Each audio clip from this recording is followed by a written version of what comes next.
जय श्री राधे कृष्ण। आप सभी का आपके अपने YouTube channel VK Mishra present में बहुत बहुत स्वागत है। आइए आज आप सब सुनेंगे वैशाख मास चौथ माता की कहानी। प्रत्येक माह के कृष्ण पक्ष और शुक्ल पक्ष की चतुर्थी तिथि के दिन गणेश चतुर्थी का व्रत धारण किया जाता है। शुक्ल पक्ष में पड़ने वाली चतुर्थी को विनायक चतुर्थी और कृष्ण पक्ष में पड़ने वाली चतुर्थी को संकष्टी चतुर्थी के नाम से जाना जाता है। इस बार वैशाख मास में गणेश चतुर्थी का व्रत जो कि 16 अप्रैल 2025 दिन बुधवार को पड़ रहा है। वैशाख मास कृष्ण पक्ष की चतुर्थी को इसे विकट चतुर्थी और संकटा चतुर्थी के नाम से जाना जाता है। इस दिन विशेष प्रकार से भगवान गणेश जी के वक्रतुंड नामक स्वरूप की पूजा करनी चाहिए। साथ ही चौथ माता की पूजा करनी चाहिए और अंत में चंद्र देवता को कच्चे दूध का या जल का अर्घ्य प्रदान करने के बाद यह व्रत पूर्ण माना जाता है। जो भी भक्त सच्ची श्रद्धा के साथ वैशाख मास चतुर्थी का व्रत धारण करते हैं तो इस व्रत के प्रभाव से सभी प्रकार के विघ्न और संकट दूर होते हैं तथा शत्रुओं का नाश होता है और सिद्धियों की प्राप्ति होती है। भगवान गणेश जी की कृपा से सभी प्रकार के मनोरथ की सिद्धि होती है। तो आइए सुनते हैं वैशाख चौथ की कथा। तो बोलिए प्रेम से भगवान गणेश की जय, चौथ माता की जय, सर्व देवी देवता की जय। एक नगर में एक बूढ़ी माँ रहती थी। वह अपने बेटे की सलामती के लिए 12 महीनों की चौथ का व्रत करती थी। हर चौथ को पंसारी से थोड़ा सा गुड़ और घी लाकर 4 लड्डू बनाती, एक बेटे को देती, एक से पूजा करती, एक हथकार के लिए निकालती और एक चांद उगने पर खुद खा लेती थी। एक बार उसका बेटा ताई से मिलने के लिए गया। ताई ने चौथ का व्रत रखा था। ताई से पूछा, माँ तो 12 चौथ करती है। ताई बोली, तेरी माँ तेरी कमाई से तरमाल खाने के लिए 12 चौथ का व्रत करती है। तू परदेश जाए तो वह एक भी चौथ नहीं करेगी। लड़के को लगा ताई सच कह रही है। घर आकर माँ से कहा, माँ मैं परदेश जा रहा हूँ, यहाँ तू मेरी कमाई खाने पीने में ही उड़ा देती है। माँ ने समझाकर रोकना चाहा पर बेटा नहीं माना। माँ ने उसे साथ ले जाने के लिए चौथ माता की आंखें दिए और कहा, मुसीबत में ये आंखें तेरी मदद करेंगे। वह आंखें लेकर रवाना हो गया। घूमते घूमते एक नगर में पहुंचा। उसने देखा एक बूढ़ी माँ रोती जा रही थी और पुआ बनाते जा रही थी। उसने कारण पूछा तो बूढ़ी माँ ने कहा, बेटा इस नगर की पहाड़ी पर एक दैत्य रहता है। पहले वह नगर में आकर कई लोगों को खाने के लिए मार देता था। अब राजा हर घर से एक एक आदमी दैत्य के पास भेजता है और आज मेरे बेटी की बारी है, इसलिए रो रही हूँ और उसी के लिए पुए बना रही हूँ। वह बोला, तू पुए मुझे खिला दे, तेरे बेटे की जगह मैं चला जाता हूँ। बूढ़ी माँ ने खीर पुए उसे खिला दिए। खा पीकर वह सो गया। रात को राजा के सैनिक आए तो बूढ़ी माँ ने उसे भेज दिया। दैत्य के सामने पहुँचने पर उसने चौथ माता के आंखें दैत्य की तरफ फेंक कर कहा, हे चौथ माता, यदि मेरी माँ मेरी सलामती के लिए व्रत करती है तो दैत्य का सिर कटकर गिर जाए। तुरंत दैत्य का सिर कट गया। लड़का वापस आ गया। राजा ने उसे उपहार देकर विदा किया। चलते हुए एक दूसरे राज्य के नगर में पहुंचा। इस राज्य में आवा तभी पकता था जब एक इंसान की बलि दी जाती थी। सिपाहियों ने उसे पकड़कर आबे में चून दिया। लड़के ने आंखें आबे में डाले और कहा, हे चौथ माता, यदि मेरी माँ मेरे लिए व्रत करती है तो आवा मेरी बलि लिए बिना ही झट से पक जाए। आवा तुरंत ही पक गया। आबे में से मिट्टी की जगह सोने चांदी के बर्तन निकले। अंदर से लड़का बोला, बर्तन धीरे धीरे निकालना, मुझे लग नहीं जाए। राजा ने उसे निकलवाया और पूछा, इस आबे से तुम बच कैसे गए? लड़के ने बतलाया कि उसकी माँ चौथ माता का व्रत करती है, व्रत के कारण ही वह बच पाया। राजा को विश्वास नहीं हुआ। उसने एक चांदी की सुराही मंगवाई और कहा कि सुराही की नली से निकलकर दिखाओ, तभी मुझे विश्वास होगा। लड़के ने चौथ माता को याद करके आंखें सुराही में डाली और कहा कि मैं भंवरा बनूं, सुराही से निकलूं। लड़का भंवरा बनकर सुराही से निकल गया। राजा ने खुश होकर राजकुमारी की शादी उसके साथ करवाई और सभी लोग को चौथ माता का व्रत करने को कहा। उस लड़के को माँ की याद आई। उसने राजा के पास जाकर खुद के नगर जाने की इच्छा जाहिर की।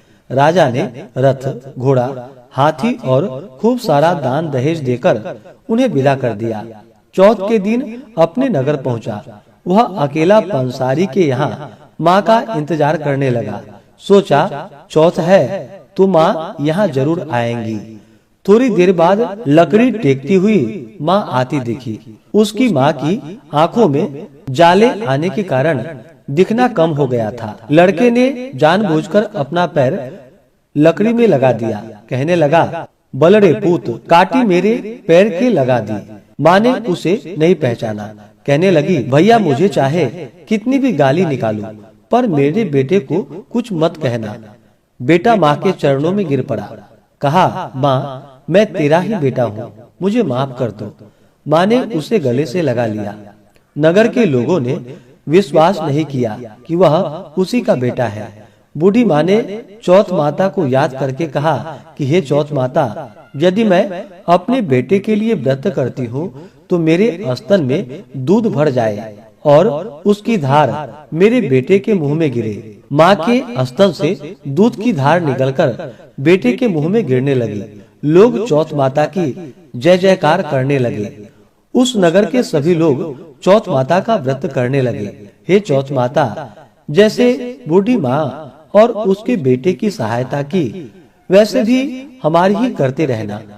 कहानी कहने, सुनने और हुंकारा भरने वाले पर कृपा करना। तो बोलिए प्रेम से भगवान गणेश की जय, चौथ माता की जय। इस बार गणेश चतुर्थी का व्रत जो कि 16 अप्रैल 2025 दिन बुधवार को है।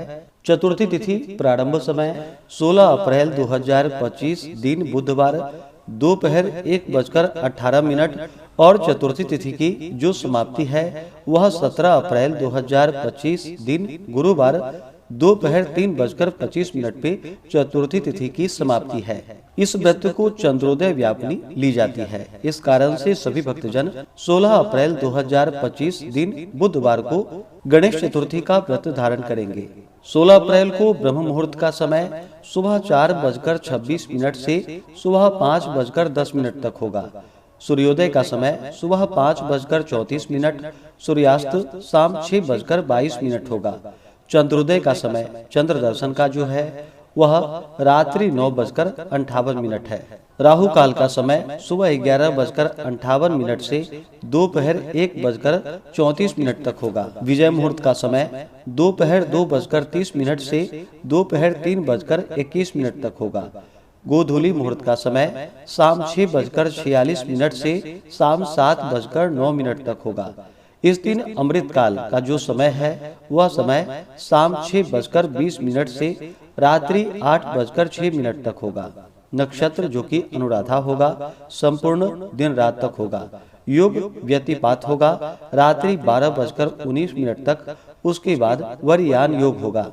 इस दिन सर्वार्थ सिद्धि योग और अमृत सिद्धि योग भी बन रहा है जो कि संपूर्ण दिन तक होगा। इस दौरान पूजन का कार्य करना जो कि अनंत फलदायी माना गया है। इस दिन दिन भर उपवास रहते हुए भगवान गणेश जी का सुबह के समय में और खास करके चंद्रोदय से कुछ पूर्व ही स्नान आदि करके शुद्ध वस्त्र धारण करके भगवान गणेश जी का साथ में चौथ माता का जो कि गंध पुष्प धूप दीप आदि से पूजा करे।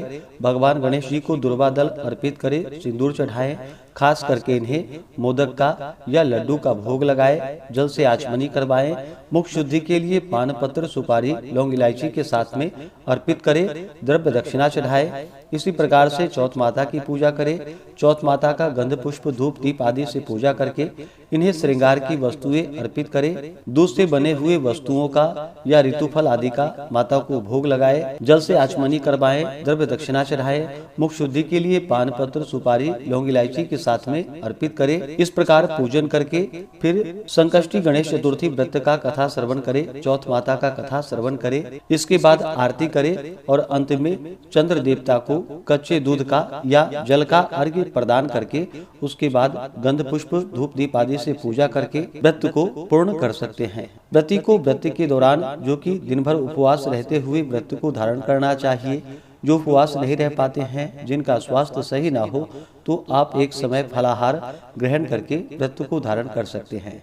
व्रती को व्रत के दौरान शुद्ध और सात्विकता का पालन करना चाहिए, ब्रह्मचर्य का पालन करना चाहिए। व्रत के दौरान किसी के ऊपर क्रोध नहीं करने चाहिए। इस दौरान ओम गंग गणपतये नमः या ओम श्री गणेशाय नमः इन मंत्रों का जहां तक हो सके जप करना चाहिए और अपनी कामना भगवान गणेश जी से कहनी चाहिए।